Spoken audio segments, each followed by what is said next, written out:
When my son Michael asked me for the corporate credit card for a supposedly urgent dental treatment, I never imagined that those $95,000 would end up building a luxury pool and a high end grill at his father in law's house.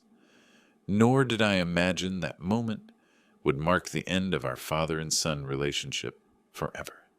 Before we continue, subscribe and hit the bell icon because we post new stories every day. Leave a like and tell us in the comments what city and state you are watching from. My name is William Miller. I am 63 years old, and for 40 of them, I built a business empire that is today worth nearly $5 million. 3 companies' real estate properties in 4 American cities, and an impeccable reputation in the wholesale distribution sector. Everything I have, I achieved with sweat, strategy, and sacrifice. I always thought my greatest achievement would be inheriting all of this to my son Michael. How wrong I was. It was March 16th, 2024, a Saturday morning. I remember the date exactly because that day marked 40 years since I founded my first company, Miller Distributions. I was in my home office reviewing contracts when Michael appeared at the door. My son Michael Miller was 38 years old and had been working as an administrator in the family business for 5 years. I paid him a generous salary of $15,000 a month, plus an additional allowance of $3,000 for personal expenses that I established when he and his wife, Sarah, bought their condo. "Dad, I need to talk to you urgently," he said with a cracking voice. I noticed immediately that something was wrong. Michael avoided my gaze. His hands were trembling slightly, and he licked his lips every few seconds. 40 years in business taught me to read people's body language, and my son was nervous. Very nervous. "Sure, sit down." "What is going on?" I replied, closing the document folder. Michael sat on the edge of the chair, leaning forward. "I have a serious dental problem. My dentist, Dr. Stevenson, at the Advanced Dental Clinic downtown, says I need specialized implants urgently.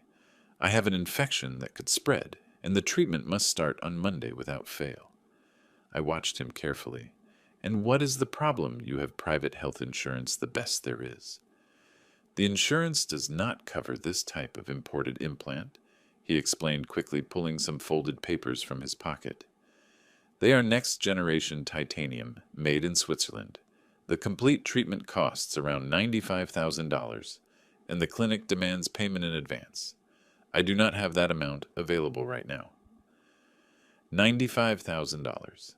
A considerable amount, but not impossible for someone earning $18,000 a month between salary and allowance. "Why don't you have enough savings, Michael? You have had a stable income for years." I saw him blush. "We have had unforeseen expenses. The condo renovation, Sarah's new car, the vacation to Hawaii last year. You know how it is." Yes, I knew how it was. My son and my daughter-in-law, Sarah, lived beyond their means, constantly buying unnecessary luxuries. But he was my son, my only offspring, and I thought perhaps it was time to teach him financial responsibility in another way. "I am going to propose something," I said, leaning back in my leather chair. "I will lend you the corporate card for the treatment, but I want all the receipts and detailed invoices, and we will establish a payment plan where you deduct $2,000 a month from your salary until the debt is settled. Does that seem fair?" I expected resistance or negotiation, but Michael nodded immediately. Too immediately. "Perfect, Dad. Thank you so much. I promise I will pay back every cent." He handed me the papers he had taken out. They were documents with the letterhead of the Advanced Dental Clinic, detailed estimates, dental x-rays. Everything looked legitimate at first glance, but that nervousness, that rush, that excessive relief when I accepted, something in my gut screamed that something did not add up. I opened my desk drawer and took out the American Express Platinum Corporate Card. Before handing it to him, I held it for a few seconds, looking him directly in the eyes. "Michael, this card has a limit of $200,000 and is connected directly to the main account of Miller Distributions. It is a huge responsibility. Are you sure you will only use it for the dental treatment? Completely sure, Dad. Only for that, he replied without hesitation, reaching out his hand. I handed him the card. He put it in his wallet with trembling hands and stood up quickly. I have to go. Sarah is waiting for me. Thanks again, Dad. You are the best. He gave me a brief hug and left the office, practically running. I remained alone, looking at the documents he had left on my desk. I reviewed them more carefully. The letterhead was correct. Dr. Stevenson's signature looked authentic, but there was something. I did not know exactly what. I turned on my computer and searched for the Advanced Dental Clinic. It existed, it had good reviews. Dr. Stevenson was listed on their staff. Everything seemed in order. But 40 years building companies taught me a fundamental lesson. Trust, but verify. Always.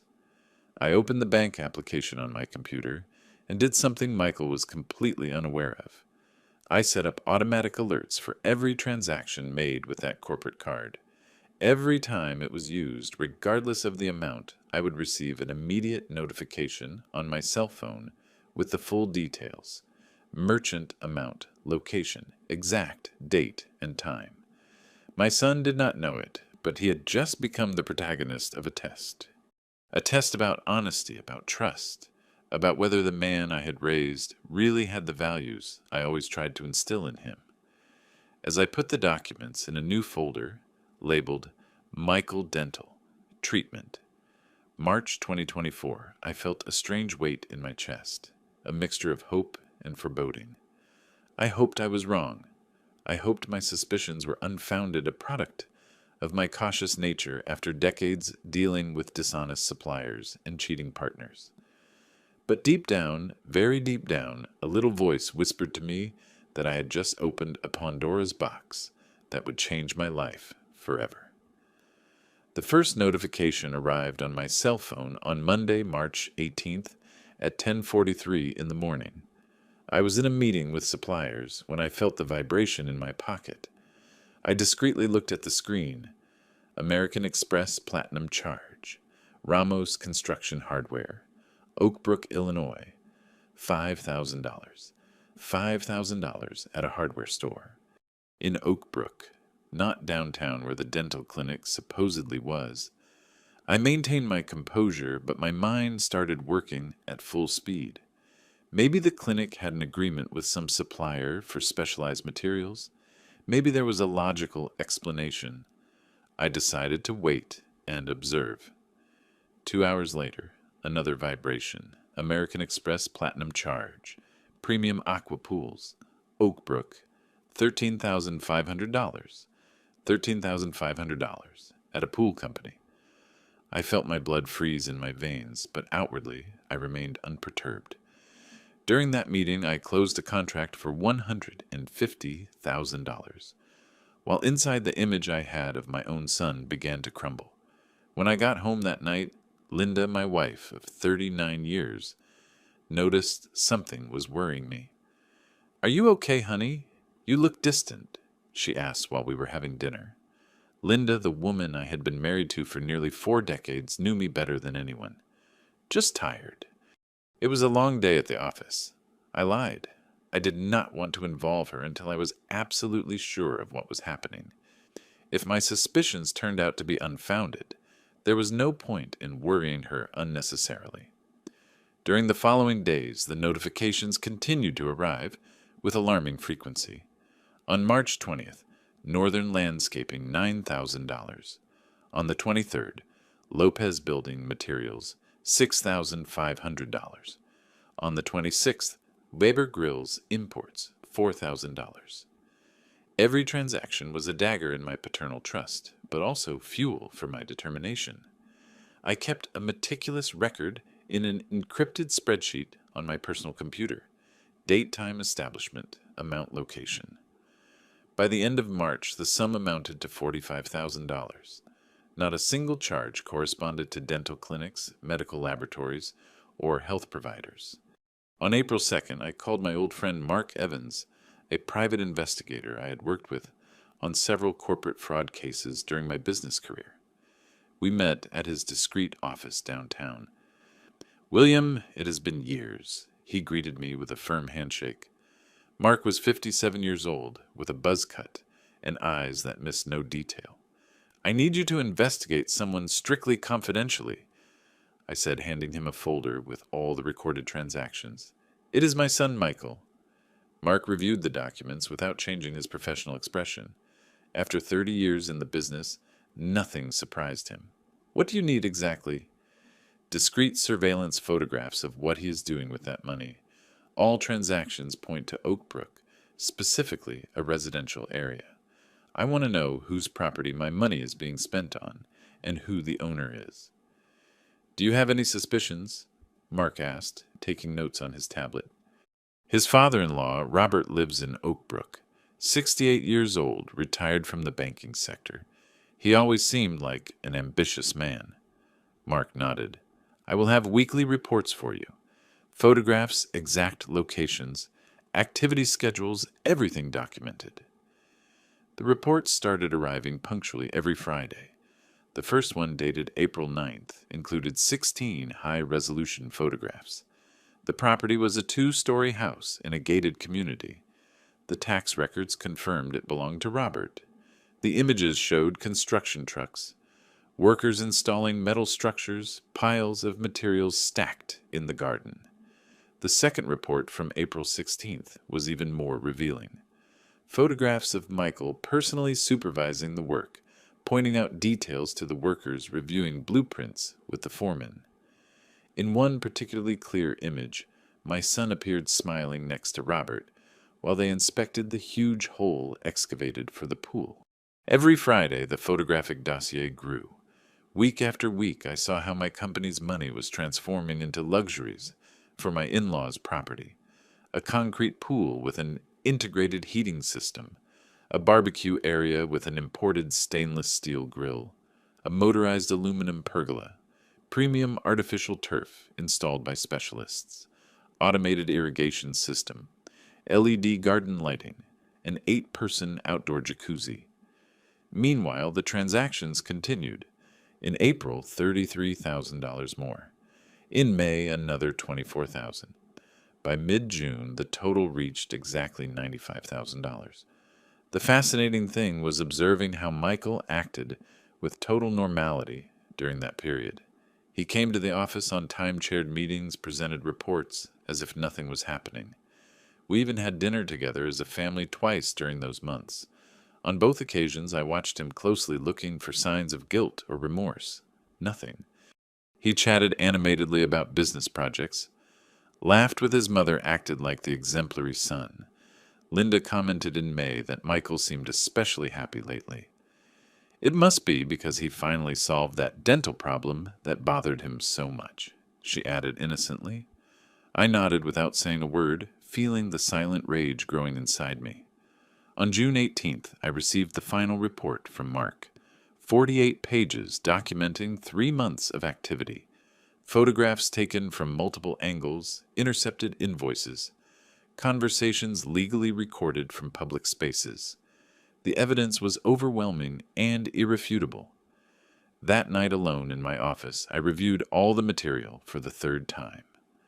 $95,000 of corporate funds systematically diverted to luxury improvements on someone else's property. My son had lied directly to my face, betrayed the trust placed in him, and used business resources to benefit his father-in-law, while I involuntarily financed his fraud. But the part that hurt the most was not the money. $95,000 was recoverable. What was truly devastating was discovering that I had raised someone capable of looking me in the eyes and lying to me without blinking for 3 consecutive months. I closed the folder and put it in my personal safe. It was not time to act yet. I needed additional information. I needed to fully understand the situation before executing my response. Because there was going to be a response. Meticulous, strategic, and relentless. My son did not know it yet, but he had just dug his own professional and family grave, and I had all the shovels documented photographically. I needed to understand the full picture before acting. The $95,000 were just symptoms. But what was the disease? Why had Michael chosen to betray me right now, who had planted the seed of this idea? On June 20th, I hired a second investigator, Sylvia Stone, a specialist in financial investigations and digital tracking. If Mark was my eyes on the ground, Sylvia would be my magnifying glass on Robert's past. I want to know everything about this man, I explained during our initial meeting in a quiet cafe. Real economic situation, debts failed, investments, loans, mortgages, everything you can find legally.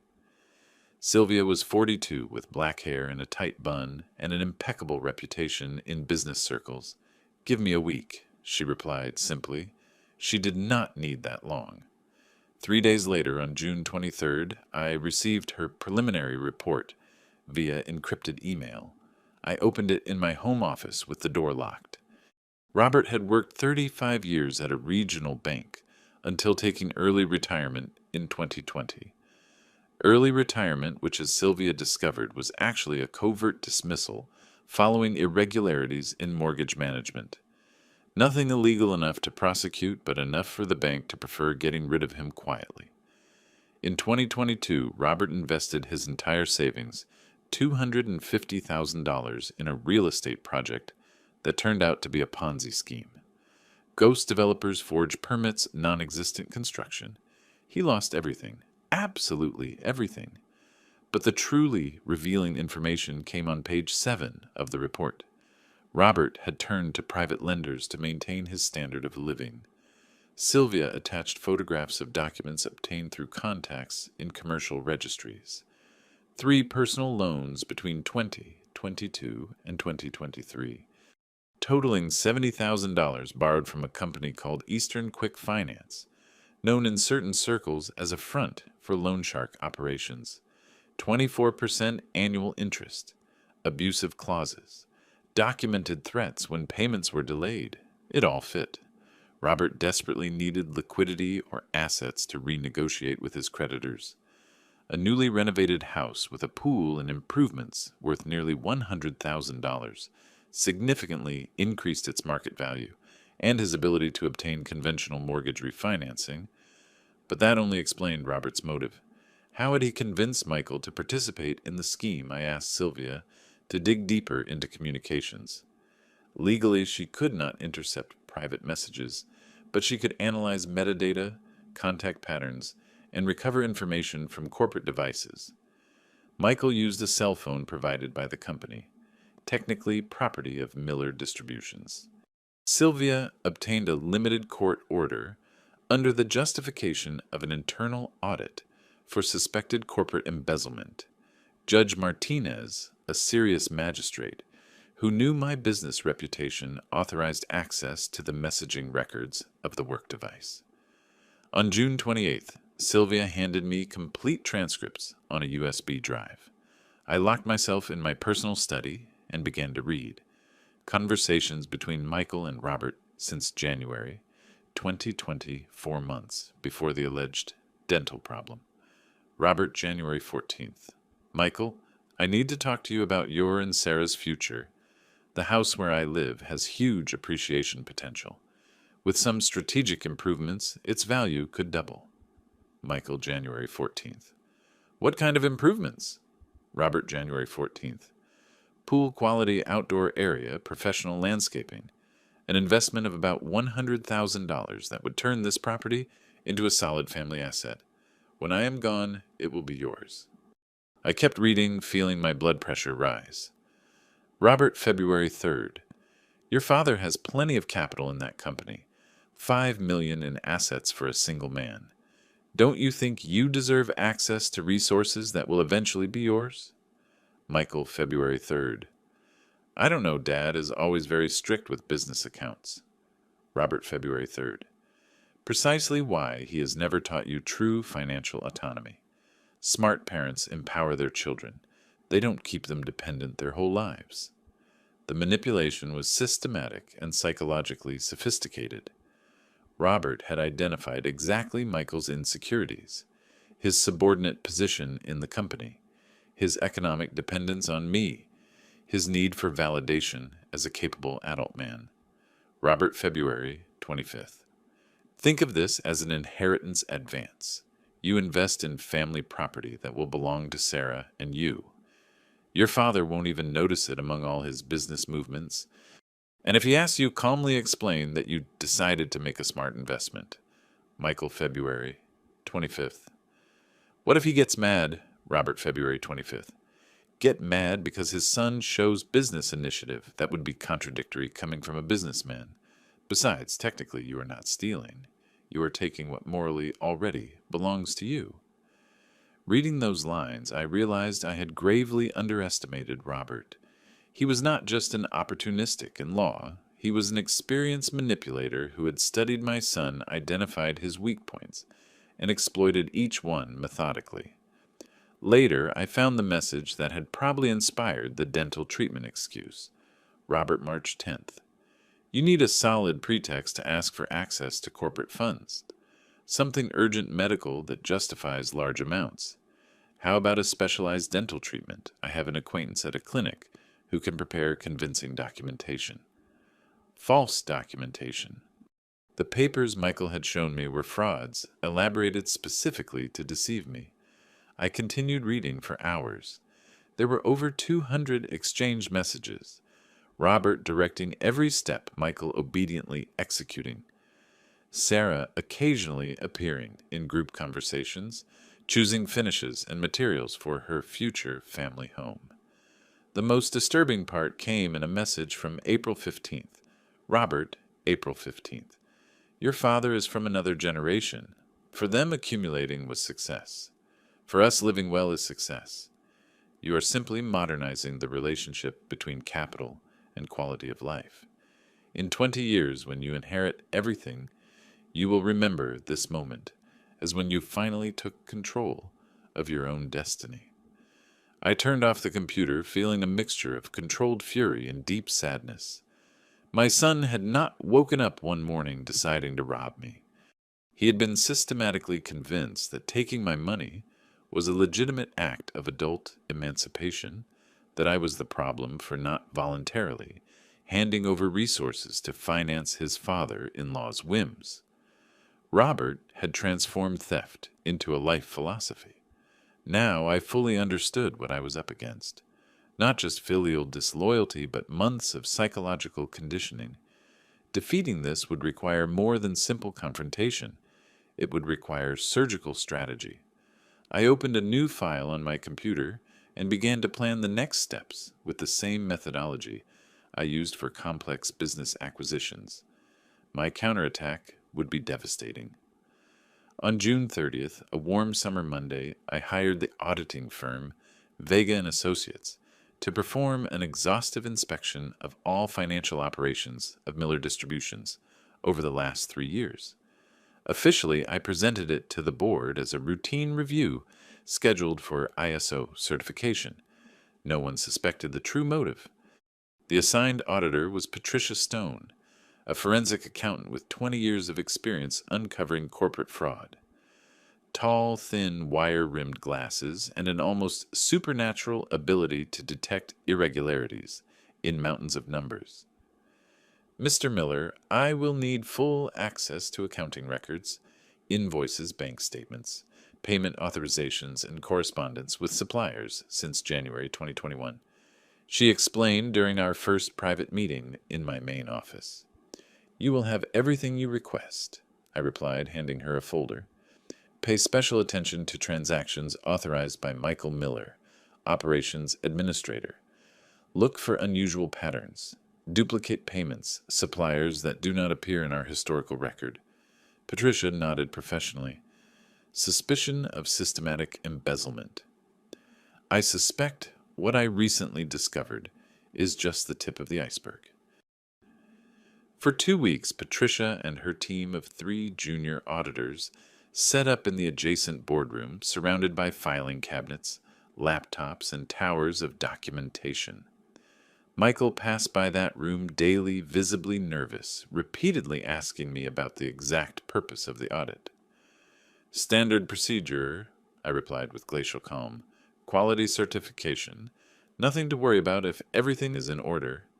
The expression on his face said otherwise. He knew something was not in order. The preliminary report arrived on July 16th.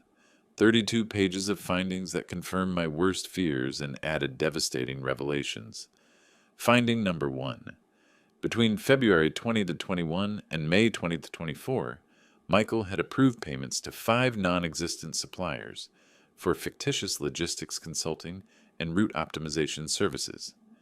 Companies registered with fake addresses, bank accounts redirecting funds to shell companies. Total diverted $15,000. Finding number 2.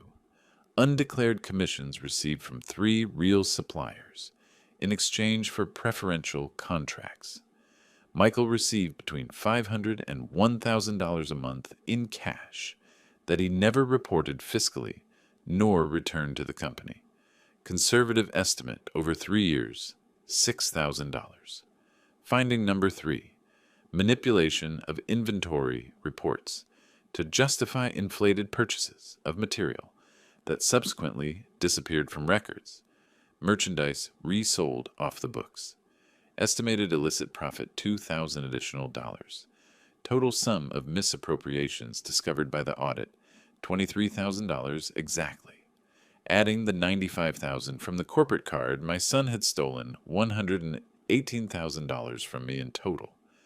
Sitting at my desk that July afternoon, contemplating Patricia's report, I felt something close to physical nausea. It was not simply a momentary error of judgment or punctual weakness. Michael had been systematically stealing from me for 3 years while I blindly trusted him. I had raised a white-collar criminal. On July 18th, I called an urgent meeting with Albert Ross, my personal lawyer, for 15 years. Albert was 52, specialized in commercial law and economic crime, with an impeccable reputation in city courts. We met at his downtown office. I handed him 3 folders, one with the corporate card documentation, another with transcripts of messages between Michael and Robert III, with the full audit report. Albert reviewed everything meticulously for 40 minutes without saying a word. Finally, he leaned back in his leather chair and looked at me with a serious expression. "William, this is enough to destroy your son legally and professionally. We are talking about multiple crimes. Embezzlement, document forgery, continued fraud. We could get between 3 and 5 years of effective prison time." I don't want vengeance," I clarified with a controlled voice. "I want justice. I want to recover what was stolen, and I want him to understand that actions have permanent consequences." Albert took notes on his yellow pad. "I propose a simultaneous triple strategy. First, a civil lawsuit for full restitution of $118,000, plus legal interest and moral damages. Second, justified dismissal with serious cause that voids severance and allows labor claims for breached fiduciary responsibility. Third, criminal complaint for aggravated embezzlement due to abuse of family and corporate trust." "Estimated process time?" I asked. "With the evidence you have gathered, we can accelerate everything. Civil lawsuit resolves in 6 months max, with a favorable sentence almost guaranteed. Labor dismissal is immediate, effective in 24 hours. Criminal process takes longer, between 12 and 18 months, but the threat will be enough to force an out-of-court settlement." I leaned back, thinking strategically. What happens if we offer an immediate out-of-court resolution? He signs a debt acknowledgement, judicially supervised payment plan, waiver of future claims. If he accepts, we archive the criminal case. If he refuses, we execute all 3 paths without mercy. Albert smiled slightly. "That is called intelligent legal pragmatism. You give him a chance to resolve this in a civilized manner, but with a sword of Damocles suspended over his head. If he complies, he avoids prison. If he misses a single payment, we reactivate everything automatically." "Exactly." We spent the next 3 hours designing complete legal documentation. Albert drafted a detailed out-of-court agreement. Explicit recognition of misappropriation of $118,000. Restitution plan in 100 monthly installments of $1,200 for 8 years and 4 months. Interest at 5% annually. personal guarantees including preventive seizure of present and future assets. If Michael signed, he avoided jail but remained economically tied for almost a decade. If he refused, he faced simultaneous financial ruin, immediate firing, and probable criminal conviction. We also prepared documentation to transfer business administration to my brother Thomas, contracts powers of attorney statutory modifications, everything ready to execute in a matter of hours when the moment arrived. "When do you want to move?" Albert asked while organizing folders. "Monday, July 23rd. Formal call in the boardroom at 9 in the morning. You present as legal representative. Full presentation of evidence. Offer of out-of-court agreement with a 48-hour limit for response. If he accepts immediate signature before a notary. If he refuses immediate execution of the 3 simultaneous legal strategies." Albert extended his hand. "It will be devastating." I shook his hand firmly. "It has to be." I left that office with 3 folders under my arm containing enough legal arsenals to annihilate my own son's professional life. I felt a huge weight on my chest, but also absolute clarity. 40 years building companies taught me that misplaced sentimentality destroys organizations. Business requires difficult decisions based on principles, not emotions. Michael had violated a fundamental principle: loyalty. The consequences would be proportional to the betrayal. Monday, July 23rd, 2024, dawned clear over the city. I arrived at the offices of Miller Distributions at 7:32 hours earlier than usual. Albert was already waiting for me in the underground parking lot with his brown leather briefcase containing all the prepared documentation. "Good morning, William." "Ready?" he asked in a serene but serious tone. "As ready as one can be to destroy their own son's career," I replied with contained bitterness. We went up to the 3rd floor where the main boardroom was. We spent the next hour setting up the presentation. Albert connected his laptop to the wall projector. I organized 3 complete sets of labeled folders on the table: evidence, corporate card, internal audit Vega and Associates, transcripts, communications. At 8:50, I sent a message from my cell phone to Michael. "Urgent meeting, main boardroom, now." 3 minutes later, I heard his accelerated steps down the hallway. He opened the door and entered with a confused expression that transformed into alarm upon seeing Albert. "Dad, what is happening? Why is your lawyer here?" "Sit down, Michael," I ordered, pointing to the chair in front of me. He sat slowly, looking nervously between Albert and me. I could see his mind working frantically, trying to anticipate what was coming. Albert took the projector remote control. "Good morning, Michael. I am Albert Ross, legal representative, for your father and Miller Distributions. This meeting is formal, and everything said here will be recorded in a notarized act." The screen lit up showing the first slide: Investigation for Misappropriation. Case: Michael Miller. Michael paled instantly. What is this? Silence," I said with a glacial voice. "Now we will speak. You will listen." Albert advanced to the next slide, showing the corporate card statement. "On March 16th of this year, you asked your father for access to the corporate card, alleging an urgent need for dental treatment for an amount of approximately $95,000. Is that correct?" Michael swallowed visibly. "Yes, but—" I said, "Listen," I interrupted sharply. Albert continued. "During the following 3 months, you made charges for a total amount of $95,000. None of these transactions correspond to dental clinics, medical labs, or health providers." The screen now showed a detailed list: Ramos Construction Hardware, Premium Aqua Pools, Northern Landscaping, Weber Grills Imports, Lopez Building Materials. Every transaction with date, time, exact location, and amount. Michael tried to speak, but his voice came out broken. "Dad, can I explain?" "Explain what exactly?" I asked, leaning forward. "Explain how you looked at my face and lied deliberately. Explain how you used corporate funds to finance luxury renovations on Robert's property. Albert then projected Mark's photographs. Sharp images of the house in Oakbrook, pool under construction, Michael supervising works, Robert inspecting installations next to my son, imported grill being assembled, landscapers installing artificial turf. These photographs were taken between April and June during an authorized private investigation, Albert explained with a professional tone. They document the real destination of the misappropriated money. Michael had started to shake. His hands gripped the armrests of the chair until his knuckles turned white. But we were not finished. Albert advanced, showing screenshots of the messages between Michael and Robert, complete conversations projected on the 10-foot wall. Every incriminating phrase amplified, impossible to deny. Your father has plenty of capital in that company. You are taking what morally already belongs to you. You need a solid pretext to ask for access to corporate funds. Michael buried his head in his hands. Oh my God. Dad, We are not finished yet, I interrupted coldly.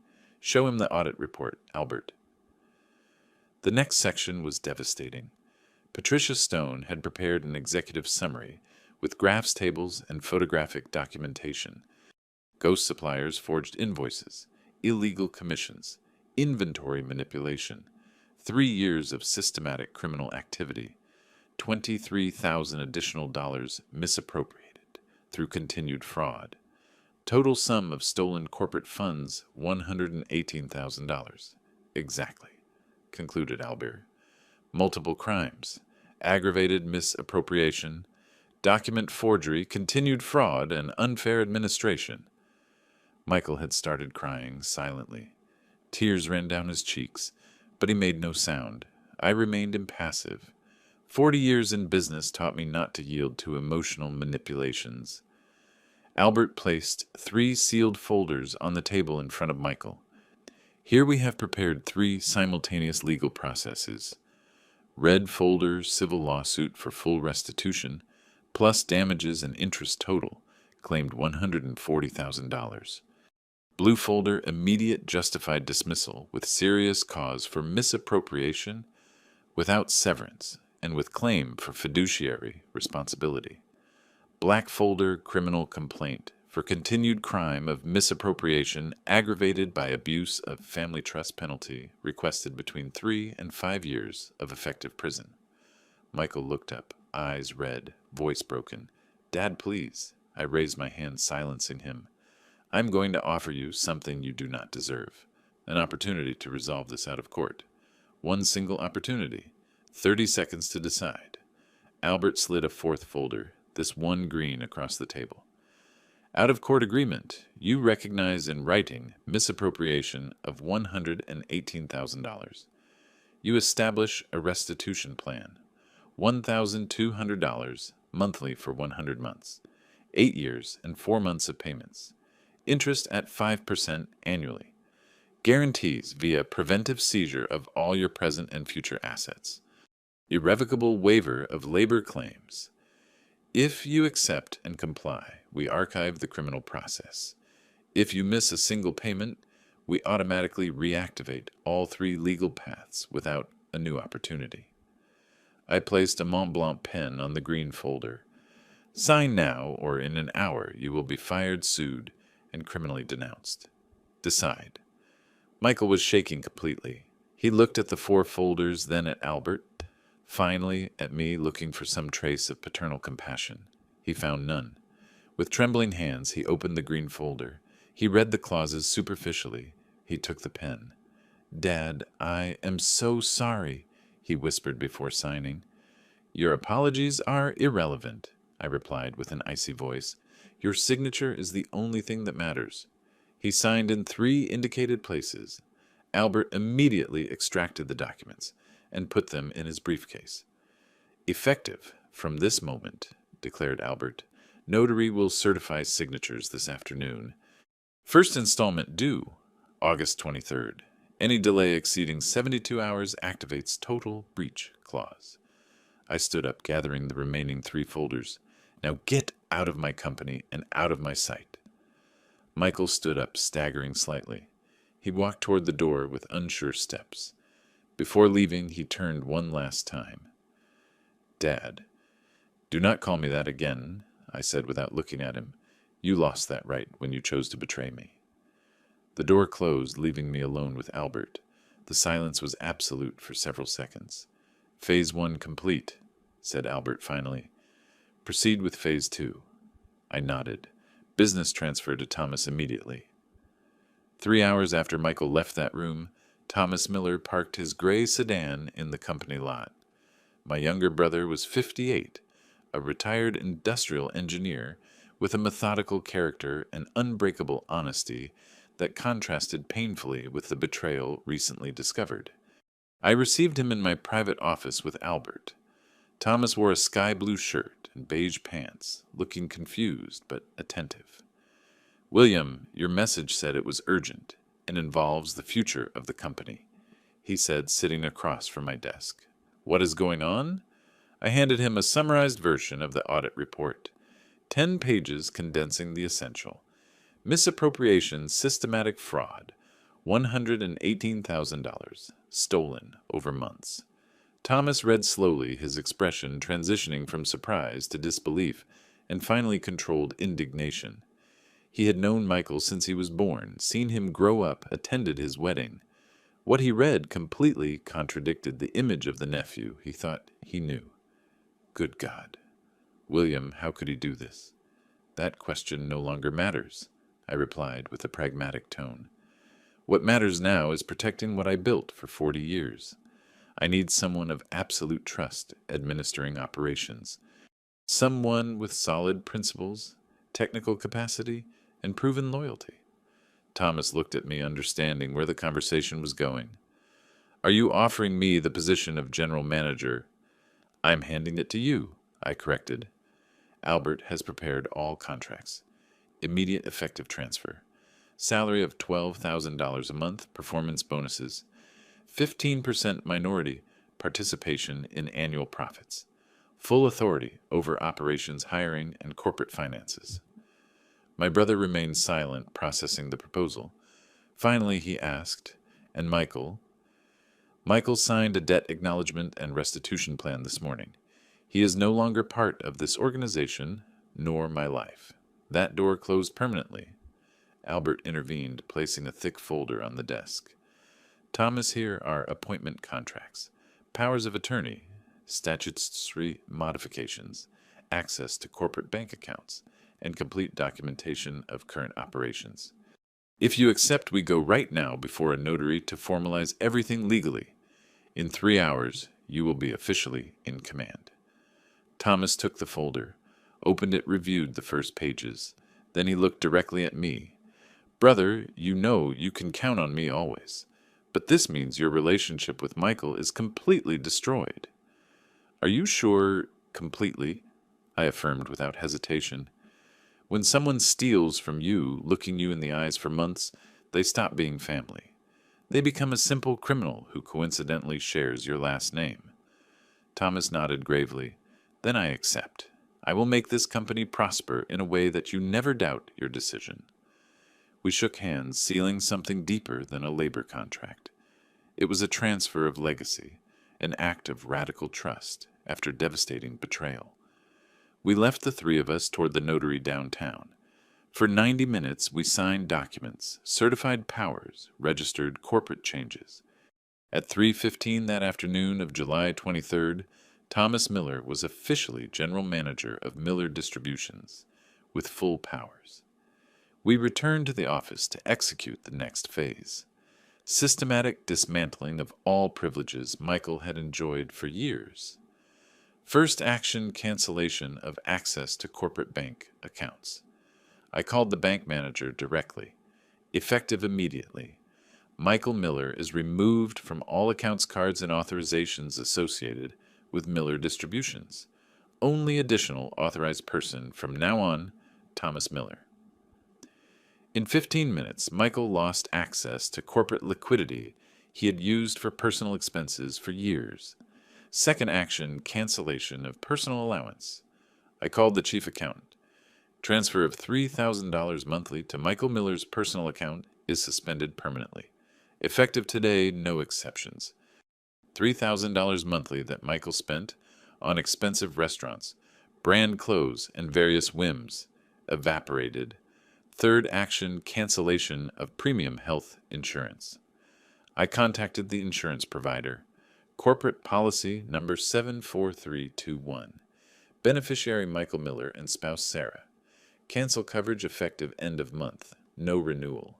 The insurance cost them $800 a month. In 30 days, they would have to pay for private insurance out of their pocket. Fourth action, recovery of corporate apartment. Michael and Sarah lived in a condo owned by the company in a high-end district, valued at $500,000. Albert drafted an eviction notice. You have 30 days to vacate. After that period, we proceed judicially. Thomas personally delivered the notice in a sealed envelope to the building security, with instructions to give it to Michael that same afternoon. Fifth action, blocking of investment fund.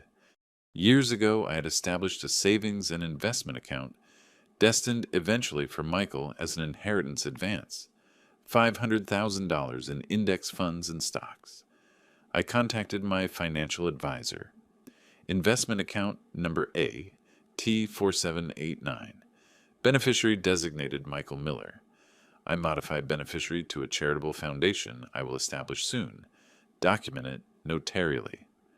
$500,000 that Michael considered practically his redirected toward causes that really deserve support. Sixth action, recovery of corporate vehicle. Michael drove a BMW 5 Series property of the company valued at $75,000. Thomas called a towing company. I need recovery of a corporate vehicle, located probably in Oak Brook.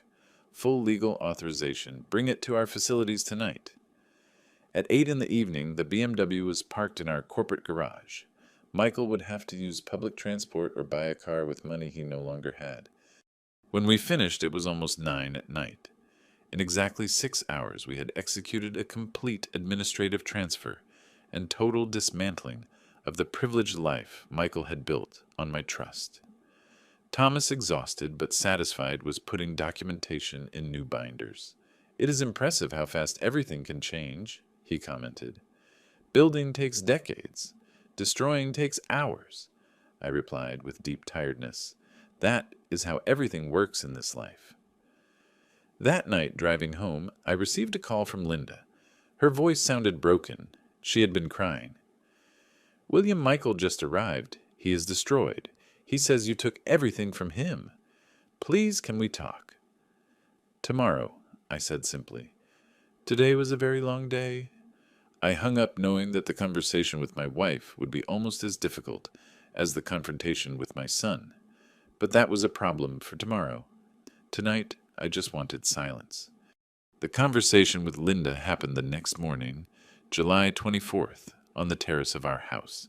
She had passed the night almost without sleeping, alternating between maternal support toward Michael and understanding the pain I was going through. She poured coffee in silence. Her hands trembled slightly, holding the pot. Michael came last night, she began with a careful voice. He arrived destroyed, crying like I haven't seen since he was a child. He says he made a terrible mistake and would do anything to fix it. I drank my coffee without answering. I had anticipated exactly this conversation. William, I know what he did is unforgivable. I understand your fury, but he is our son, our only son. Her voice cracked slightly. Is there no possibility of eventually? No, I replied with absolute firmness. What Michael destroyed is not rebuilt with apologies or tears. He stole $118,000. He lied to me for months, looking me directly in the eyes. That was not a mistake, Linda. It was a conscious decision, repeated every day for 4 months. Linda wiped her eyes with a cloth napkin. I know you are completely right, but I am his mother. I cannot simply... I'm not asking you to, I interrupted with a softer tone. You are his mother. That bond is yours to handle as you consider appropriate. But I am no longer his father in any sense that matters. That relationship died the moment he chose to betray me. We remained in silence for several minutes. Birds sang in the garden. The morning was beautiful, contrasting brutally with the family tragedy we were going through. "What is going to happen to them?" Linda asked finally. "Michael lost his job, his salary, the apartment where they live. What must happen will happen. They will face real consequences of adult decisions. Michael is 38. He is not a confused teenager.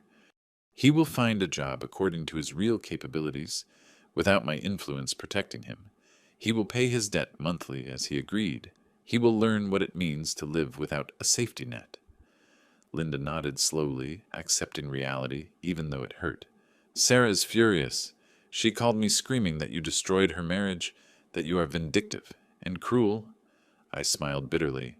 "Of course she is. Sarah married access to wealth, not Michael, really. Now she discovers her husband, without my backing, is an ordinary employee with huge debts. Her rage is purely material." During the following days, the consequences of the collapse became visible in increasingly concrete ways. On July 28th, Michael got a job at a medium-sized logistics company as a warehouse supervisor. Salary $3,000 a month, an 80% reduction compared to what he earned in my company. Of that salary, $1,200 would go directly to pay his debt to me. He had $1,800 a month left to survive.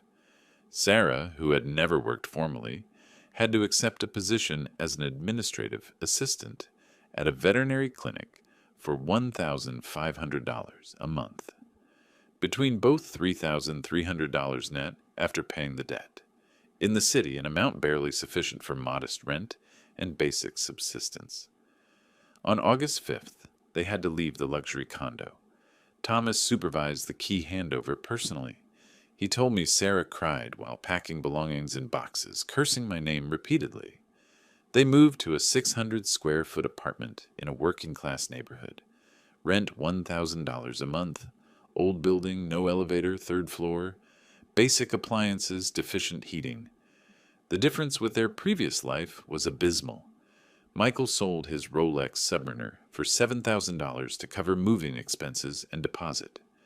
The watch I gave him for his 30th birthday, a perfect symbol of how his life of luxury evaporated piece by piece.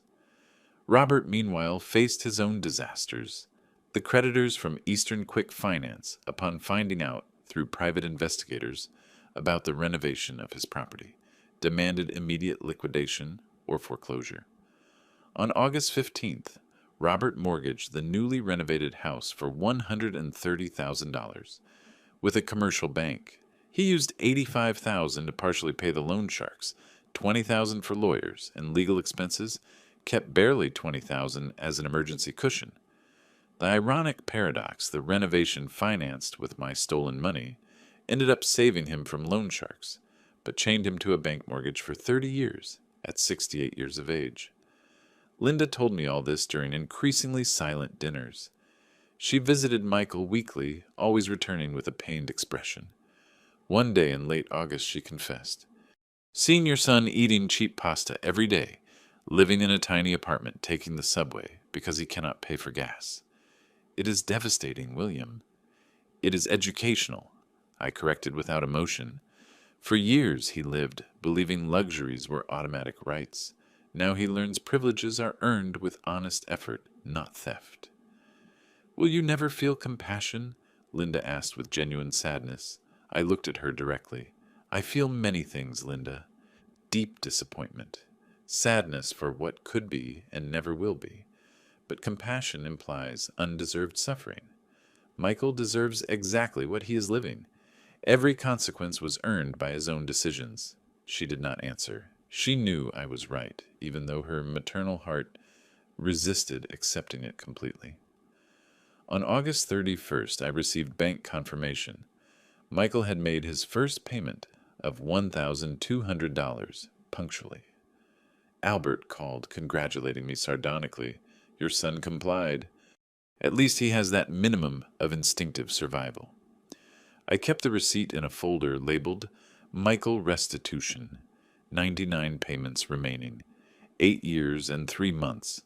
Constant reminder that actions have permanent consequences. While Michael sank, Thomas flourished. In only 5 weeks as administrator, he had implemented rigorous financial controls that Michael always forgot to establish renegotiated contracts with suppliers, saving 18% in operating costs, identified inefficiencies that cost thousands monthly. The financial statements of August showed an increase of 22% in net margins compared to averages of the previous 6 months under Michael's management. "Your son was a terrible administrator besides a thief," commented Thomas, reviewing figures.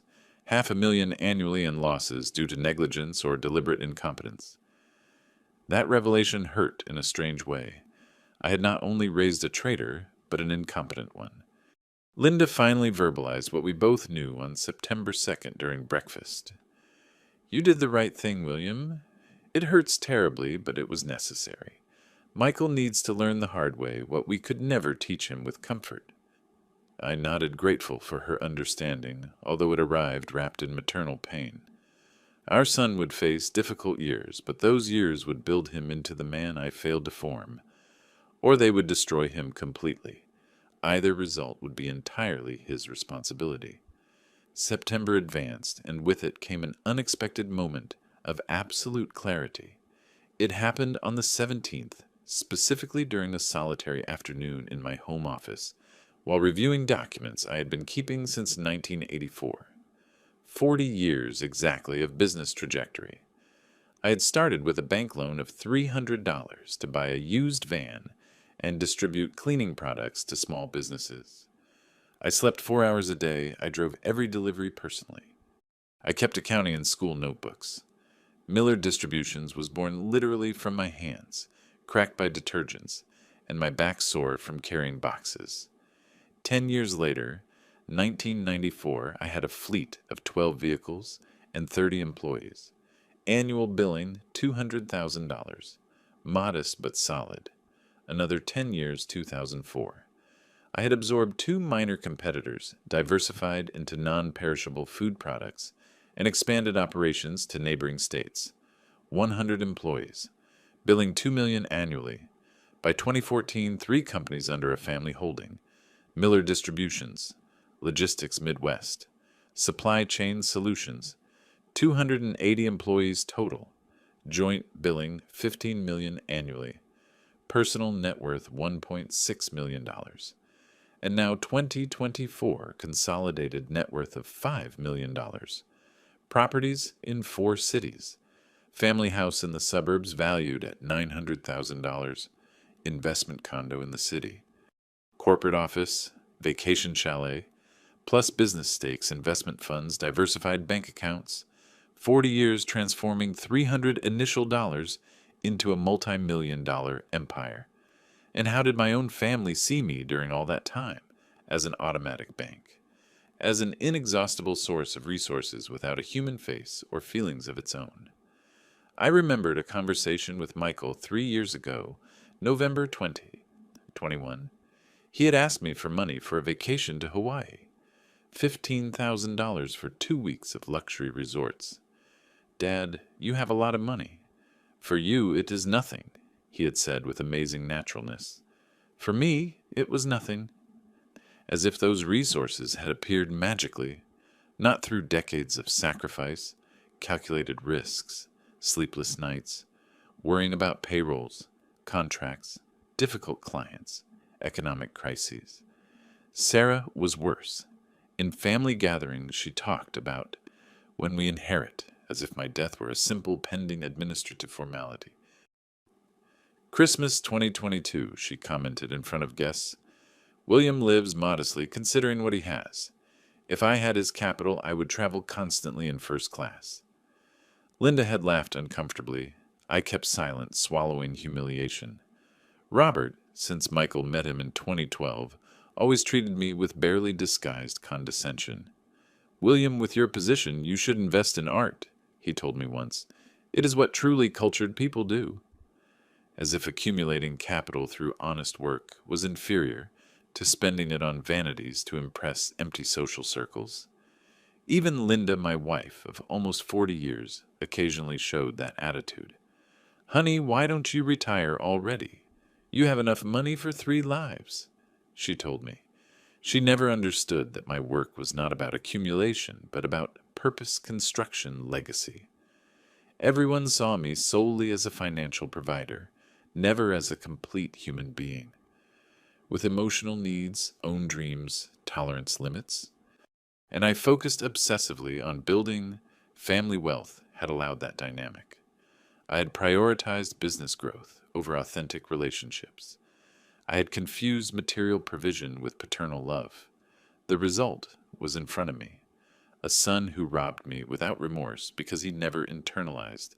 That money represented decades of dedicated life, invested sweat, assumed risks. For Michael, it was simply available liquidity he deserved by genetic accident. My phone vibrated, interrupting reflections. Message from Thomas. September financial statements ready. Exceptional results. Review tomorrow. That night, Thomas arrived at my house with a laptop and folders. We sat up in my study while Linda watched television in the living room. "William, you need to see these numbers," he said, opening spreadsheets. September marked 2 complete months under Thomas's administration. The results were extraordinary. Operating income increase of 26%, compared to average of the previous 6 months under Michael. Operating costs reduction of 19% through strategic renegotiations with suppliers. Net margin increase of 32%. How is this drastic improvement possible in just 2 months? I asked, genuinely surprised. Thomas smiled with professional satisfaction. Michael was a catastrophic administrator, William. He paid systematic overprices to suppliers, probably receiving illegal commissions, as the audit discovered. He maintained excessive inventories that immobilized capital unnecessarily. He approved superfluous expenses without justification, fictitious business dinners, unjustified trips, subscriptions to services never used. I reviewed line by line. Every improvement was meticulously documented. Also, continued Thomas, I implemented a performance incentive system for warehouse staff and drivers. Productivity increased 23% the first month. Turns out people work better when their effort is recognized directly, something obvious Michael never implemented. Projections for year-end are extraordinary, said Thomas, showing graphs. If we maintain current trend, net profits will exceed best historical year by $400,000 additional. $400,000. Practically 4 times what Michael stole from me, recovered through simple administrative competence. Brother, the company you built is solid, added Thomas with sincerity. It survived even having an internal saboteur for years. Imagine what we will reach now with honest management. His words resonated deeply. Miller Distributions had prospered despite Michael, not thanks to him. My work of 40 years was so robust, it resisted years of incompetence and embezzlement. That said something fundamental about my capacity, my vision, my real value. After Thomas left, I remained a long time contemplating the window of my study. City lights flickered in the distance. 63 years of life, 40, dedicated to building something significant. For what exactly? For an ungrateful son to loot it? For a family to take it for granted? For working until death, handing everything to those who never valued the sacrifice involved?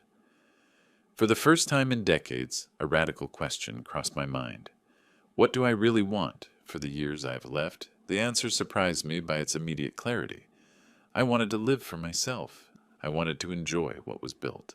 I wanted to wake up without the weight of family expectations. I wanted to experience genuine freedom before it was too late. That night, while Linda slept, I searched the internet for coastal properties in Santa Barbara, California. A city I always loved but never had time to enjoy properly. Perhaps it was time to change that radically. During the first weeks of October, Robert's collapse accelerated dramatically, providing me with a complete perspective of how all that web of manipulation disintegrated under the weight of its own lies. On October 3rd, I received an unexpected call from Mark Evans, the investigator I hired months ago. William, I thought you would be interested to know that Robert is having serious problems with dangerous people. Explain, I asked, intrigued. Two intimidating-looking men visited his home yesterday afternoon. Heated argument at the entrance.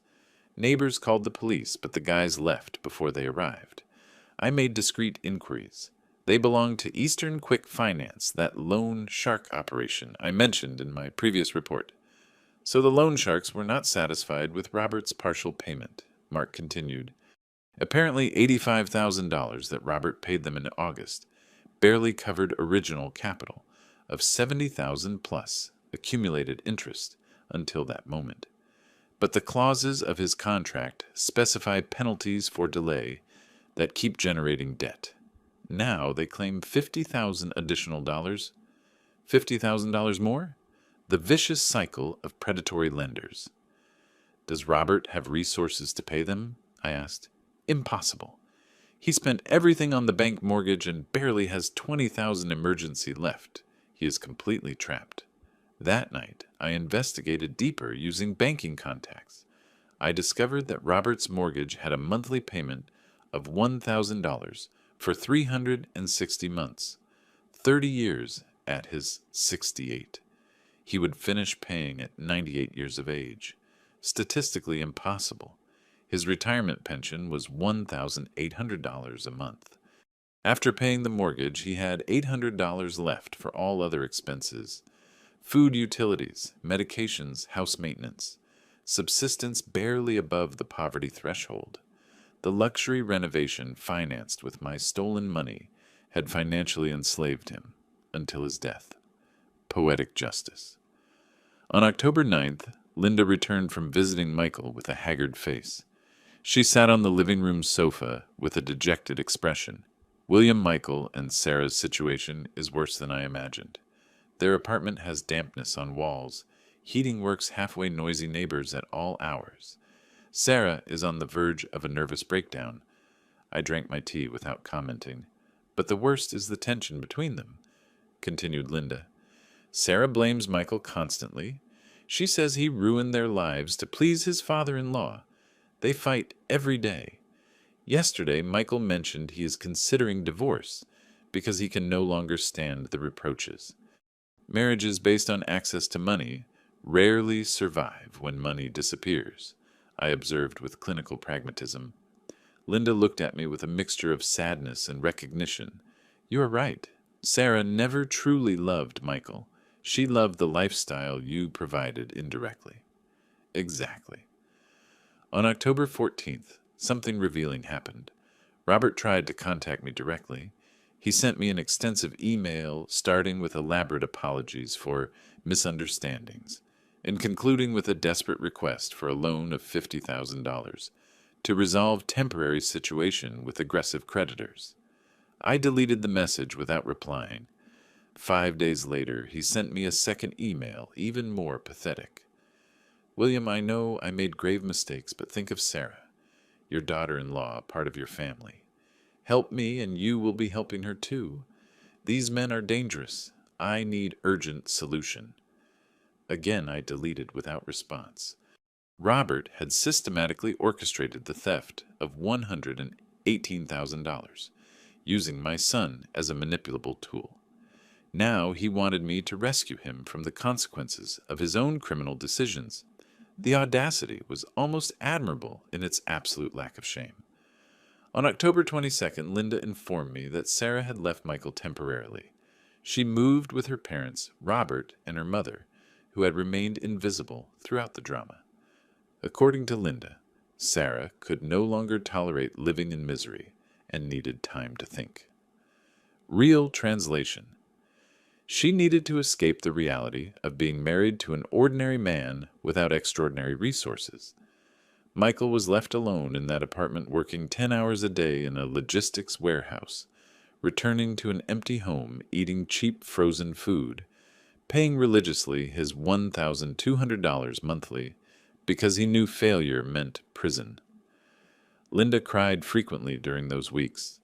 Seeing your son destroyed like that, William, is heartbreaking. Seeing your father robbed like that is also heartbreaking, I replied with calculated hardness, but apparently that suffering doesn't count. Linda had no answer for that.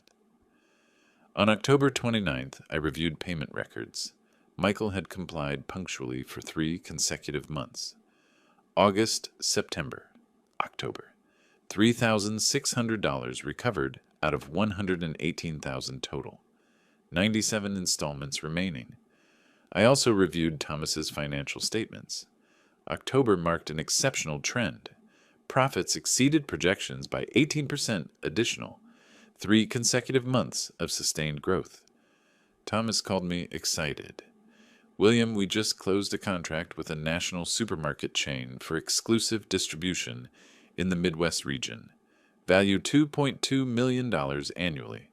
It is the biggest contract in company history. A contract Michael would have never secured because he lacked the discipline, credibility, and competence necessary. When do we start operations? I asked. January 1st, 2025. We will need to hire 15 additional employees and acquire 4 new trucks, but projected profitability is extraordinary. January 1st. Start of a new year.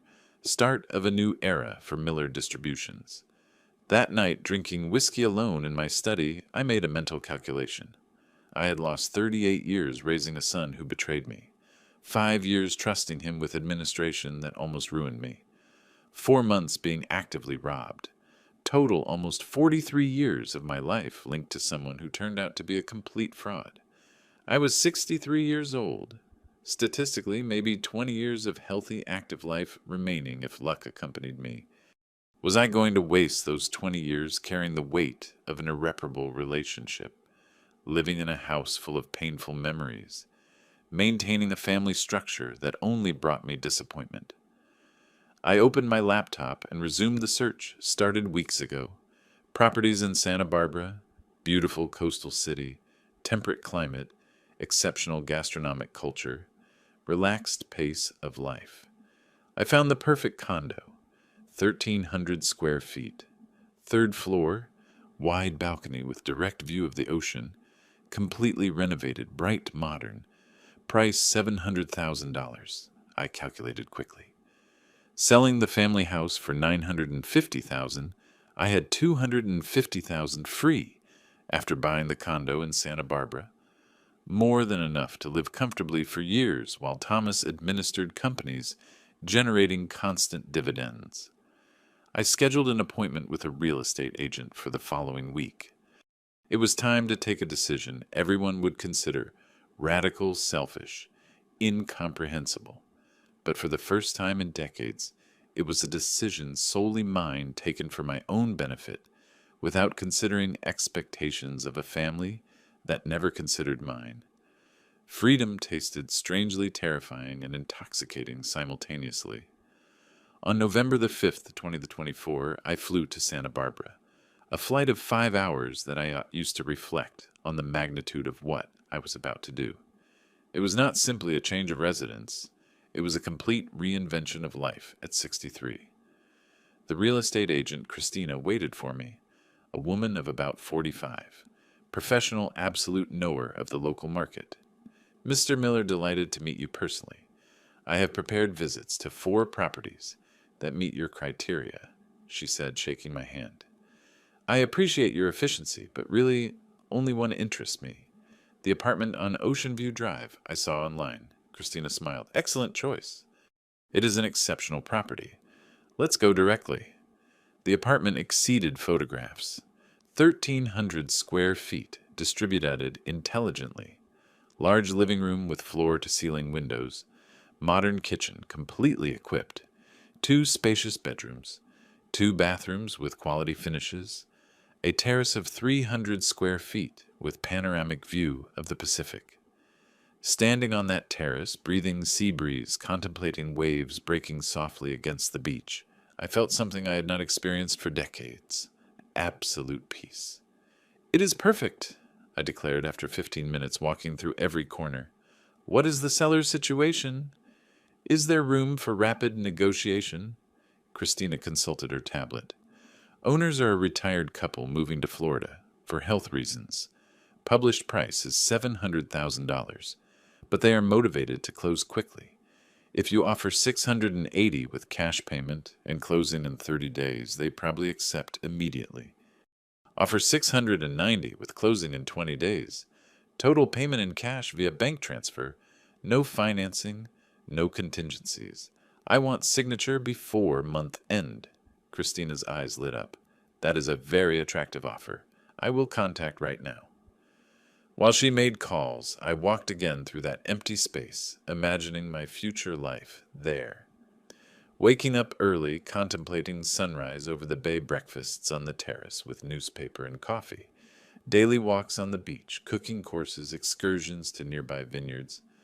Life without stressful business meetings, without calls from a traitorous son, without weight of family expectations. 20 minutes later, Christina returned radiant. They accepted $690,000. Closing November 25th. We can start paperwork now.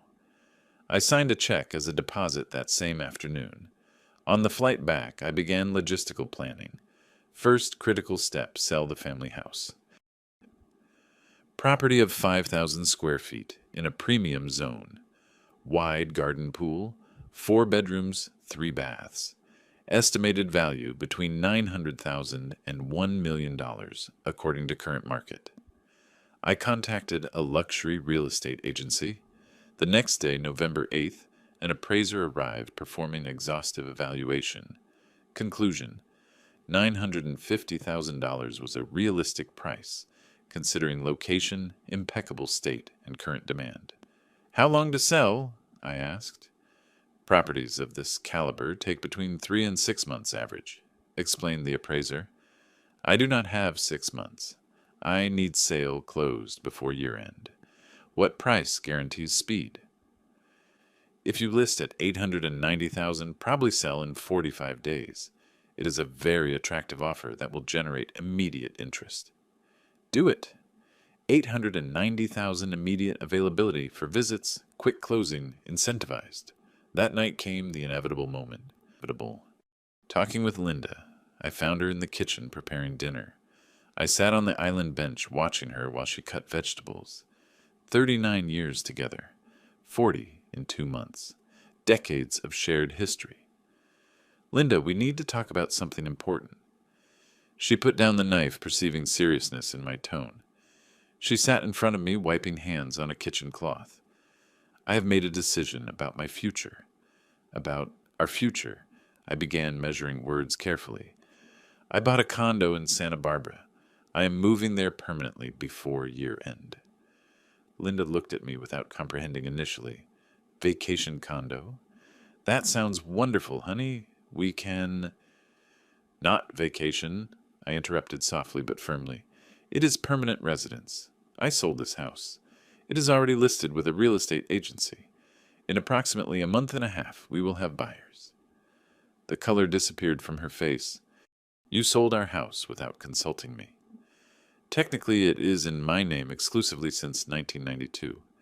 Legally, it did not require consultation, but you are right that morally I should have discussed it with you first. I did it this way because I needed the decision taken before being persuaded to change it.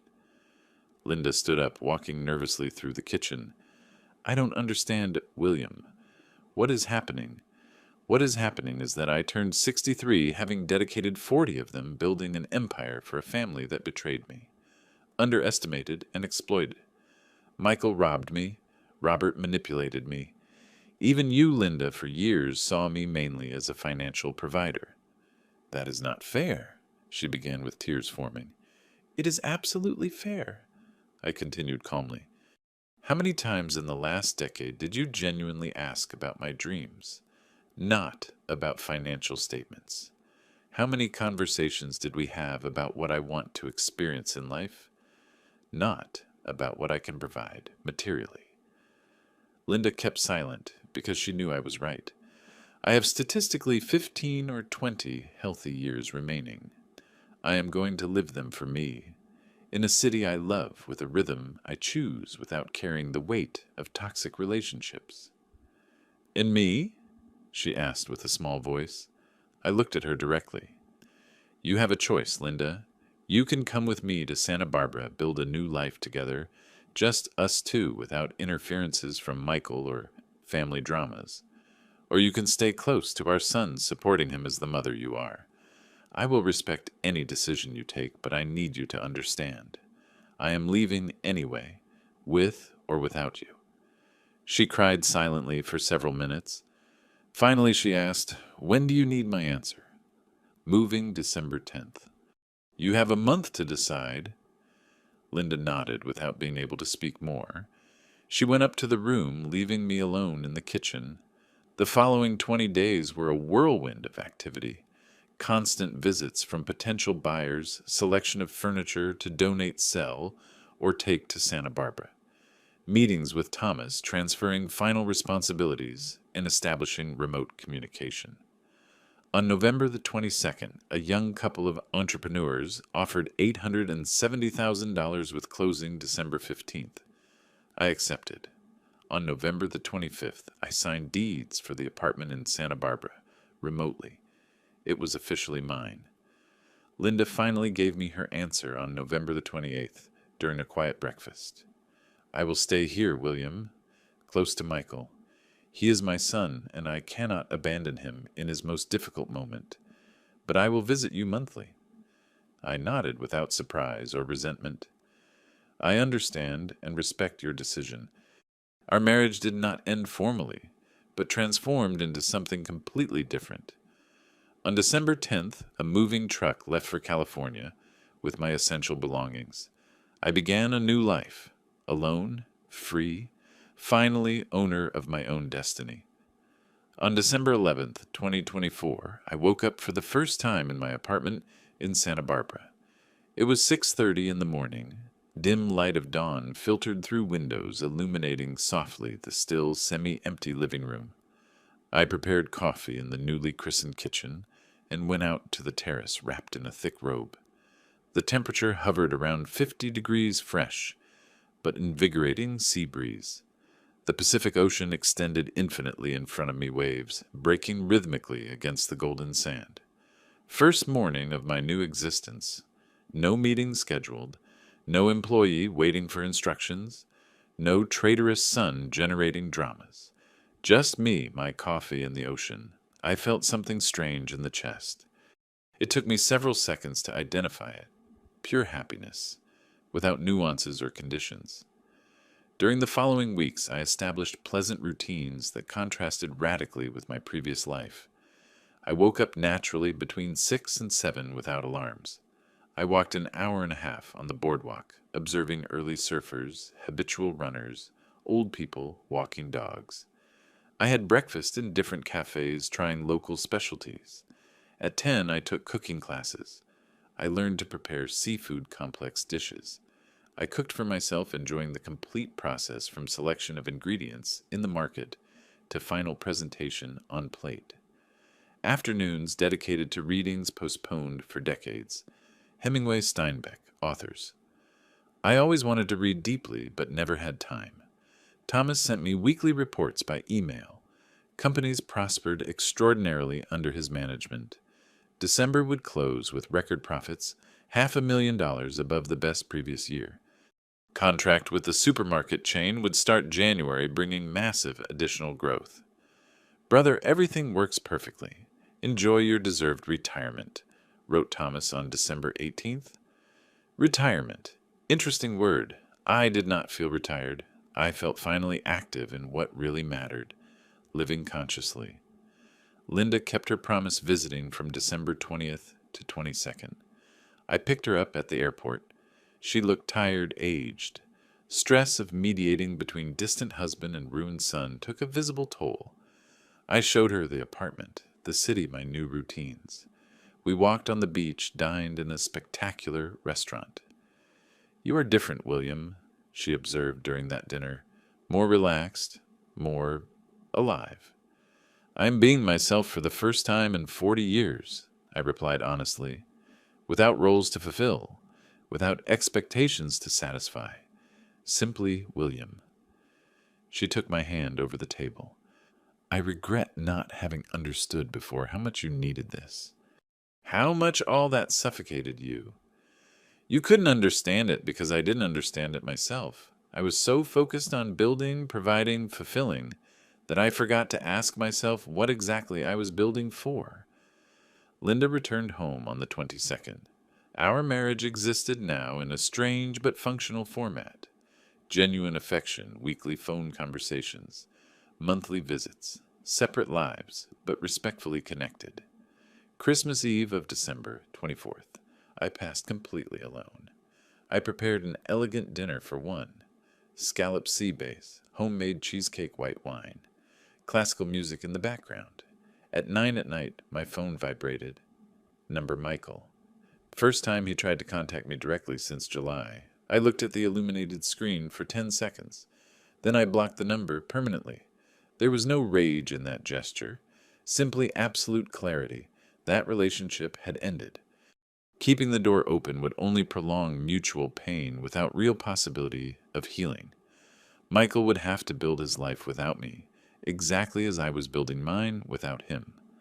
On December 31st, the last day of the year, I went up to a viewpoint overlooking the coast. I contemplated the complete bay extending majestically under a clear sky.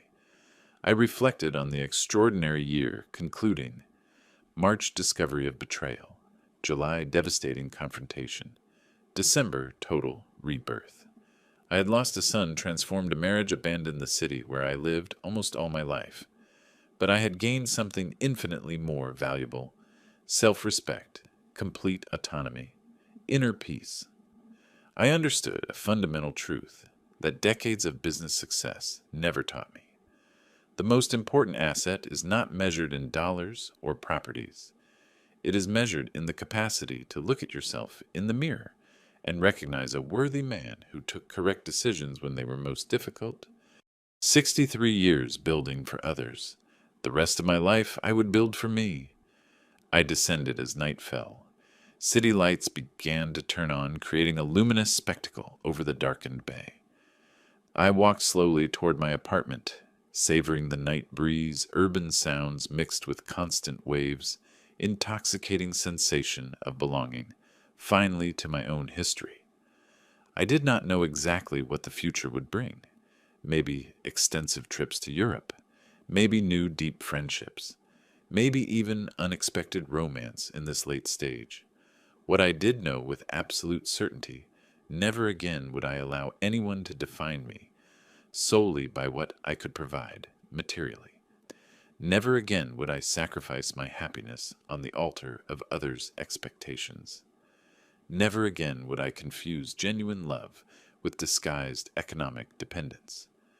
I entered my home, closed the door, leaving behind a painful but transforming year, and toasted silently with a glass of champagne for the man who finally learned the most important lesson. True wealth does not consist of how much you accumulate for others, but in how much you live authentically for yourself. And I, William Miller, retired businessman, disenchanted father, reborn man, finally was truly rich. If you like this story, support us with a like, subscribe to the channel, and leave us your opinions in the comments. To listen to the next story, click on the box that appears on the left. Thank you for joining us.